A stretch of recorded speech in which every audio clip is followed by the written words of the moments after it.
Let's bow our head and let us pray. Our Lord God in heaven, thank you for the new day you bestowed upon us.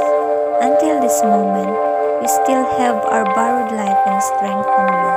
We worship and praise your holy name. This moment, we will continue to study and acquire new knowledge.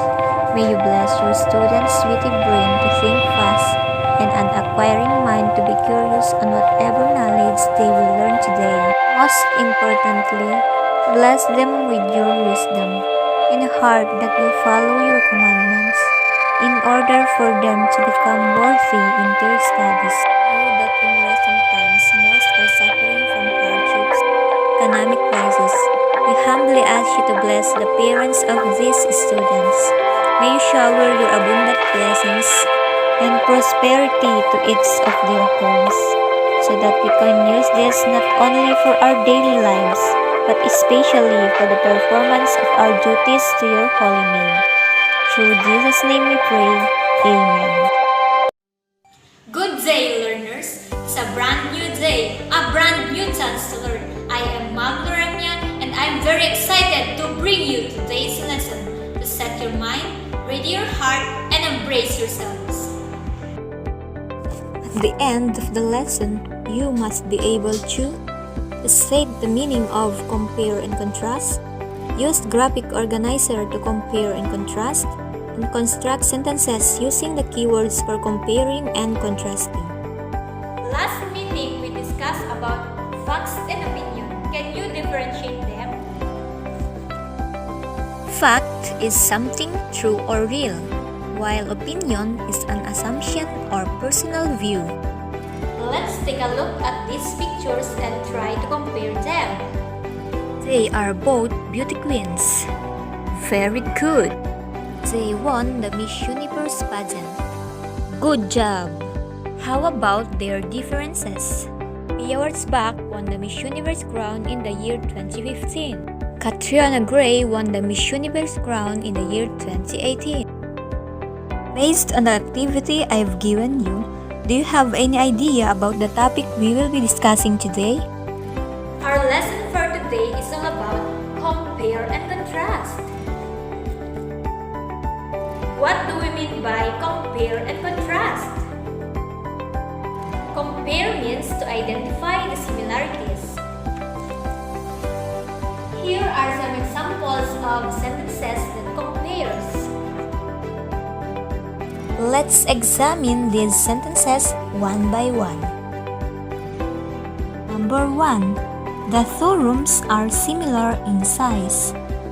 In this sentence, they use the word similar to compare the sizes of the rooms. Number 2. My bag is the same as her bag. The bags were the same in terms of size, shape, and tag. Number 3. Running is healthy as well as making you feel good. It implies that running is beneficial. It makes you healthy and feel good.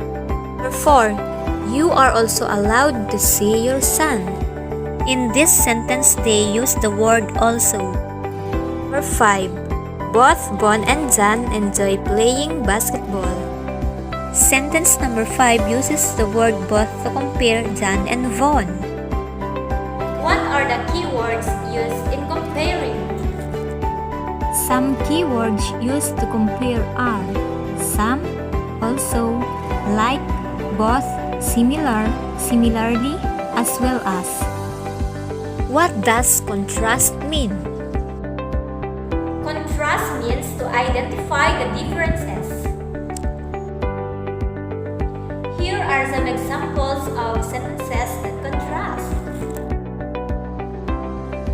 I like her but I don't like her friend.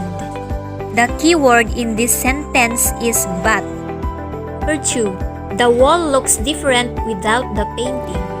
The keyword for sentence number 2 is different. Number 3. Unlike my brother, I cannot swim.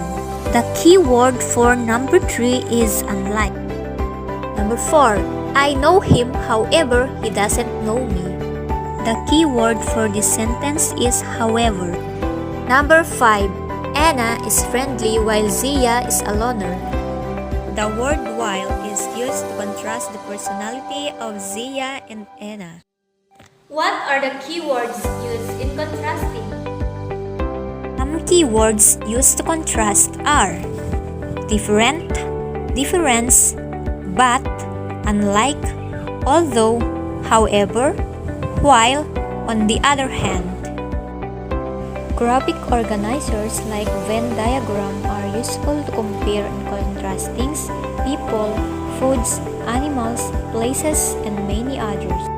Let's take tomato and apple as an example using the Venn diagram. As you can see in the Venn diagram, tomato is red flesh, mushy, and savory, while apple is white flesh, firm and sweet. Tomato and apple are fruit, round and smooth-skinned. Read the following sentences and determine whether it's used for contrasting and comparing. Both Aljon and Coco are good leading men. If your answer is comparing, congratulations!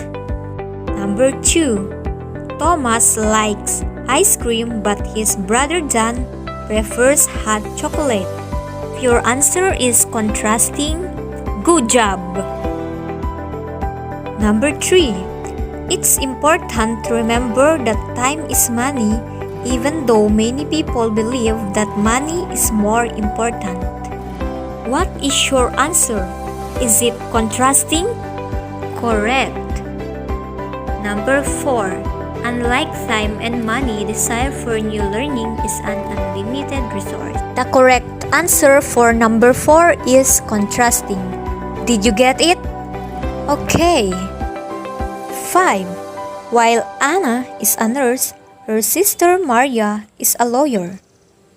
The correct answer for number 5 is contrasting. Excellent answers. To sum up our discussion, what have you understand about compare and contrast? Compare means to identify the similarities, while contrast means to identify the differences. That's right. Read and analyze. Read the given sample of comparison and contrast paragraph. Analyze the information presented by completing the Venn diagram showing similarities and differences.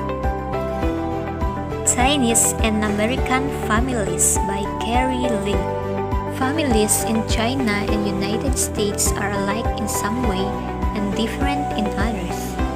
Many American households include just parents and children, but Chinese households often include many other family members.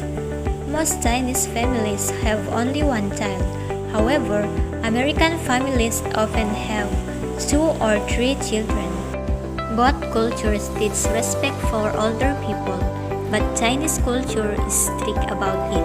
Families in China and United States are similar because family members help each other.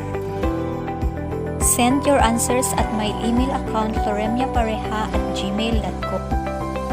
And for your assignment, construct sentences using some keywords of comparing and contrasting. 5 for comparing and 5 for contrasting.